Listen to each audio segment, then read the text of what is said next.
اور اللہ اور رسول بھی اس سے محبت کرتے ہیں، اللہ اس کے ہاتھ پر خیبر فتح عطا فرمائے گا۔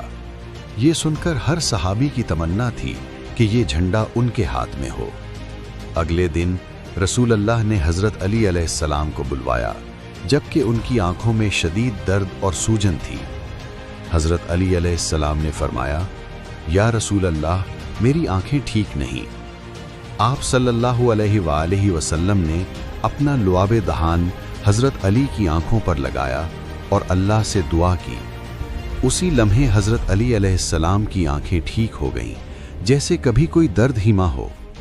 پھر رسول اللہ نے اسلام کا جھنڈا حضرت علی کو عطا فرمایا اور آپ صلی اللہ علیہ وآلہ وسلم نے فرمایا، اللہ کے نام پر آگے بڑھو۔ حضرت علی علیہ السلام جھنڈا لے کر میدان جنگ میں تشریف لے گئے۔ یہودیوں کا مشہور پہلوان مرہب، جس کا نام اور قصے بہت مشہور تھے عرب میں، اپنی پوری طاقت اور غمنڈ کے ساتھ باہر نکل آیا۔ مرہب لوہے کی وردی پہنے ہوئے تھا اور زور سے اپنی شجاعت کے شعر پڑھنے لگا، اور مرہب نے حضرت علی علیہ السلام پر 3 دفعہ تلوار سے وار کیا، لیکن ناکام رہا۔ آخر حضرت علی علیہ السلام نے اپنی تلوار نیام سے نکالی اور ایک زبردست وار کیا، جو مرہب کے لوہے کی وردی سمیت سر کو چیر گیا اور 2 ٹکڑے ہو گئے، اور مرہب کے گرتے ہی خیبر کے قلعہ لرز گیا۔ یہودی دیکھ کر کانپنے لگے، گویا وہ ملک الموت کو دیکھ رہے ہوں، کیونکہ وہ سمجھتے تھے کہ مرہب کو قتل کرنے والا عرب کی سرزمین پر کوئی پیدا ہوا ہی نہیں۔ یہ کون ہے جس نے مرہب کو مارا؟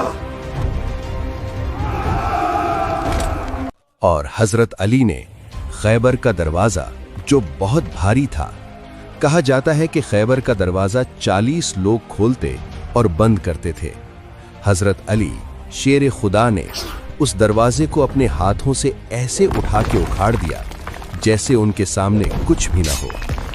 یہیں سے فتح خیبر کا راستہ کھل گیا، اسی لیے حضرت علی علیہ السلام کو فاتح خیبر کہا جاتا ہے۔ اللہ تعالیٰ کی مدد سے ایک کے بعد ایک قلعے گرنے لگ پڑے۔ جو قلعے کبھی ناقابل شکست ہوا کرتے، وہ مسلمانوں کے صبر، ہمت اور اللہ پر یقین کے آگے ٹک نہ پائے۔ یہودی سردار اپنی طاقت میں کمی دیکھ کر بھروسہ کھو چکے اور آخر میں مجبور ہو کر صلح کی درخواست پیش کر دی۔ انہیں سمجھ آ گیا تھا کہ اب مقابلہ ممکن نہیں رہا۔ رسول اللہ صلی اللہ علیہ وسلم نے خون خرابے سے بچنے کے لیے انصاف بھرا فیصلہ کیا۔ نہ انتقام لیا گیا، نہ بے وجہ سزا دی گئی، بلکہ امن کا رستہ اپنایا گیا۔ رسول اللہ نے یہودیوں کو خیبر میں رہنے کی اجازت دے دی، لیکن یہ شرط رکھی آپ نے کہ وہ فصل کا مقرر کیا گیا حصہ مسلمانوں کو دیں گے۔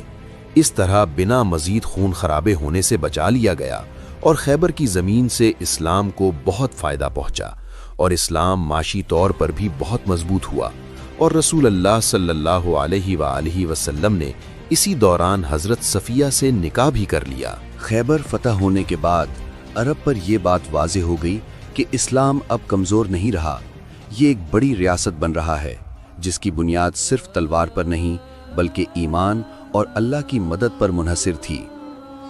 اس فتح کے بعد عرب کے دشمن قبیلے کھلے عام اسلام کے خلاف کھڑے نہ ہو سکیں۔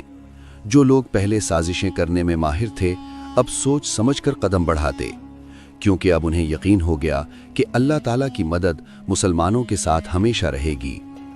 اللہ تعالیٰ نے اس عظیم فتح کا ذکر قرآن مجید میں بھی فرمایا ہے، تاکہ یہ فتح لوگ ہمیشہ یاد رکھیں۔ خیبر کے بعد مدینہ عرب میں ایک طاقتور ریاست بن چکا۔ رسول اللہ صلی اللہ علیہ وسلم نے خیبر میں لوگوں سے انصاف کر کے دکھایا کہ طاقت ملنے کے بعد بھی انصاف کیا جا سکتا ہے۔ فتح خیبر صرف ایک جنگ نہیں بلکہ اسلام کی اخلاق اور عدل کی زندہ مثال بن گئی ہے۔